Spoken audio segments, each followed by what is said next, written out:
est-ce que vous pensez que Monsieur Bolloré donne une image bonne de ce que c'est que la presse, les médias, et qu'est-ce que c'est que le patronat en France? Est-ce que Monsieur Bolloré facilite les choses pour la droite? Je ne suis pas là pour juger la presse.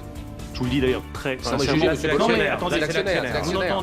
Vous n'entendrez jamais de ma part de critiques sur les journalistes, sur les magistrats, sur des pouvoirs qui ne sont pas le pouvoir exécutif. Ce que je considère comme mon rôle politique n'est pas d'aller dézinguer à tout va les uns les autres. Je vous dis simplement que cette affaire Morandini ne me plaît pas, ne correspond pas à l'idée que je me fais de la société française, de la manière dont on s'exprime dans l'espace public français. Après, chacun tire les conséquences. C'est une décision je ne suis pas d'actionnaire. actionnaire d'ITélé, je ne suis pas là pour décider à la place des uns ou des autres. Ça ne me plaît pas et ça ne correspond pas à ma vision de la société française. L'actionnaire d'un média, Bruno Le Maire, c'est une vraie question démocratique, vous l'avez dit vous-même. L'actionnaire d'un média a-t-il tout pouvoir sur son média?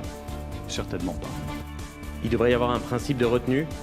L'actionnaire d'un média n'a pas tout pouvoir sur un média, certainement pas. Et d'ailleurs, je constate que dans beaucoup de journaux, de presse écrite, de presse audiovisuelle, les journalistes sont très libres d'exprimer ce qu'ils veulent, et c'est très bien comme ça. La liberté de la presse ne se négocie pas dans la démocratie française.